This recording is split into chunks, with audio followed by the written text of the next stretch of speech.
नमस्कार मित्रों, सभी छात्रों को नमस्कार। मैं हिंदी अध्यापक पवन शर्मा। जैसा कि आपको विदित है, लॉकडाउन के कारण आपकी ऑफलाइन की कक्षाएं लगना असंभव सा प्रतीत हो रहा है। राज्य सरकार के आदेशानुसार आपके लिए ऑनलाइन कक्षाओं को लगाने की व्यवस्था की गई है, जिसके तहत आपके लिए आज व्याकरण का भाग 1 प्रारंभ किया जा रहा है, जिसमें जो भी व्यक्ति हिंदी का अध्ययन करना चाहता है उसके लिए व्याकरण का व्यवहारिक ज्ञान होना अति आवश्यक है।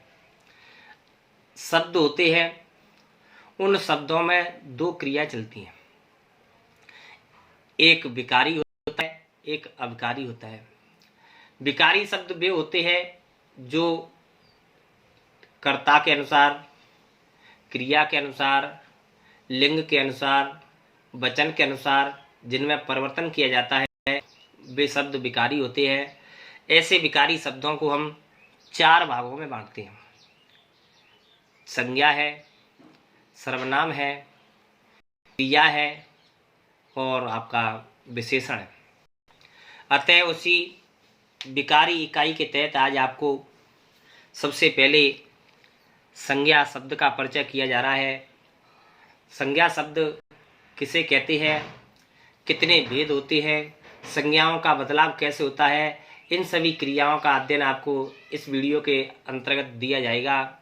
अतः सभी विद्यार्थी एक बार फिर से बड़ी ध्यान से दत्तचित्त होकर के सुने और आशा करता हूँ कि सभी की समझ में मेरा पढ़ाना आएगा।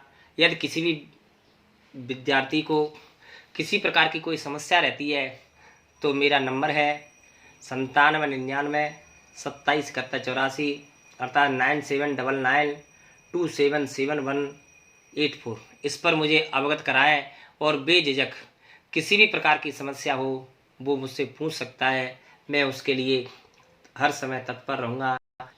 इसी के साथ मैं आपका ये अध्याय प्रारंभ करता हूँ। देखें, संज्ञा।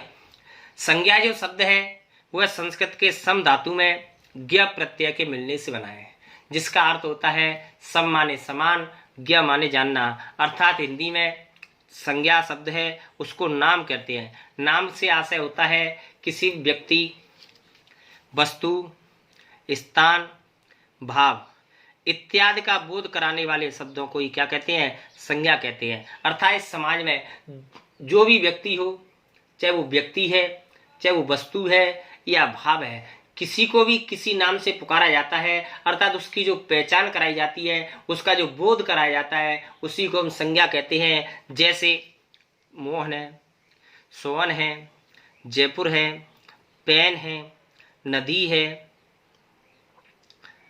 अमीरी है, गरीबी है इत्यादि। इस प्रकार हम कह सकते हैं कि किसी भी व्यक्ति का नाम, वस्तु का नाम, स्थान का नाम, भाव इत्यादि का नाम ही क्या कहलाता है, संज्ञा कहलाता है।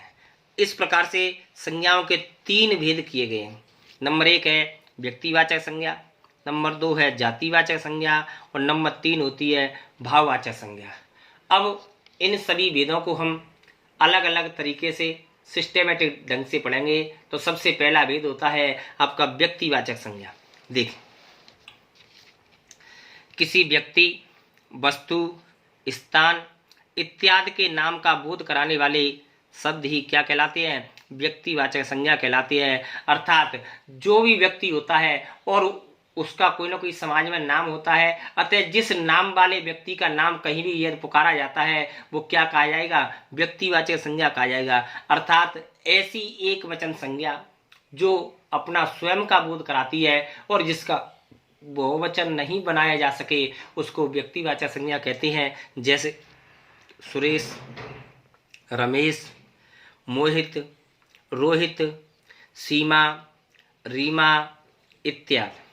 वस्तुओं में देखें, पंखा है, टीवी है, कूलर है, पेन है, कुर्सी है, पुस्तक है, ये आपके जातिवाचक संज्ञा का बोध कराते हैं। लेकिन इसी में यदि हम किसी पंखे का नाम लें, जैसे उषा पंखा, ओरियट पंखा, टीवी का नाम लें जैसे एमआई, यदि आप पर्टिकुलर किसी टीवी का नाम लेते हैं तो टीवी तो जाति का बोध कराती है, लेकिन यदि किसी कंपनी विशेष का नाम दिया जाता है तो वहां पर वह टीवी व्यक्तिवाचक संज्ञा कहलाएगी। जैसे कूलर है, पेन है, कुर्सी है, पुस्तक है, ये सभी किसका बोध करा रही हैं? जाति का बोध कराती हैं। लेकिन जो एक वचन संज्ञा का बोध कराए, अर्थात जो समाज में एक ही का बोध कराती है, एक वचन का बोध कराती है, उसको क्या कहते हैं? व्यक्तिवाचक संज्ञा कहते हैं। जैसे स्थान विशेष की बात करें तो जैसे बाड़ी है, राजस्थान है, आगरा है इत्यादि। इसके लिए विशेष नोट है कि व्यक्तिवाचक संज्ञाओं का प्रयोग हमेशा एक वचन में ही किया जाता है, अर्थात ऐसी एक वचन में किया जाता है जिनका बहुवचन नहीं बनाया जा सके, अर्थात ऐसी संज्ञा जिनका कभी भी बहुवचन नहीं बनाया जा सके उन्हें क्या कहते हैं? व्यक्तिवाचक संज्ञा कहते हैं। व्यक्तिवाचक संज्ञा हमेशा एक वचन में ही प्रयोग की जाती है। जैसे ताजमहल आगरा में स्थित है। अब इसमें ताजमहल है वह एक वस्तु का बोध करा रहा है, आगरा है वह एक स्थान का बोध करा रहा है, अतः ये दोनों रेखांकित पद व्यक्तिवाचक संज्ञा के। जैसे गंगा हिमालय से निकलती है, अब इसमें गंगा है, अब गंगाओं शब्द किया जाता है तो ये जाति का बोध कराता है, उसके रूप गुण सौंदर्य का बोध कराते हैं। लेकिन गंगा शब्द है वो केवल एक नदी का बोध कराते हैं, अतः एक नदी का बोध कराने के कारण गंगा शब्द हमेशा क्या माना जाएगा? व्यक्तिवाचक संज्ञा माना जाएगा। हिमालय पर्वत का बोध करा रहा है जो वस्तु है, और वस्तु होने के कारण एक वचन का बोध कराने के कारण जो हिमालय शब्द है वह व्यक्तिवाचक संज्ञा है। इसी प्रकार देखें खानवा का युद्ध। अब खानवा का युद्ध है वो इस विश्व में इतिहास में एक ही हुआ है, अतः एक ही होने के कारण खानवा का युद्ध है वो व्यक्तिवाचक संज्ञा का बोध कराता है। राणा सांगा ये भी व्यक्तिवाचक है, बाबर ये भी व्यक्तिवाचक है। इस प्रकार कहा जा सकता है कि खानवा का युद्ध राणा सांगा व बाबर के मध्य लड़ा गया।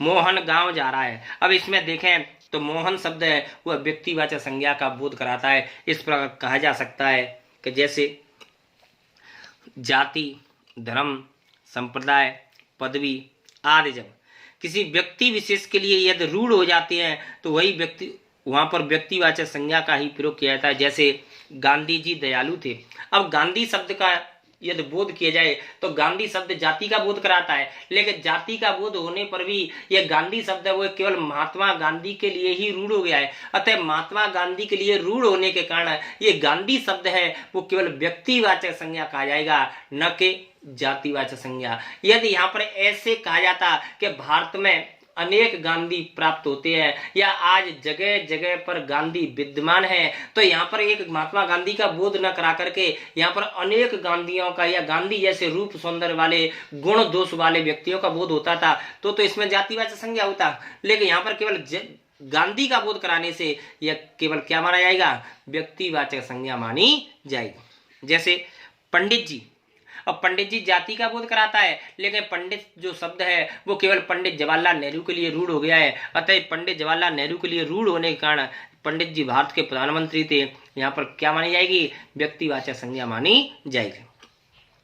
पटेल जी लौह पुरुष थे, अब इसमें पटेल शब्द या लौह पुरुष ये दोनों ही सरदार वल्लभ भाई पटेल के लिए रूढ़ हो गए हैं, अतः यहाँ पर सरदार वल्लभ भाई पटेल के रूढ़ होने के कारण इन दोनों में क्या है? व्यक्तिवाचक संज्ञा है। इस प्रकार आपकी जो व्यक्तिवाचक संज्ञा है वो चैप्टर यहाँ पर आपका समाप्त होता है।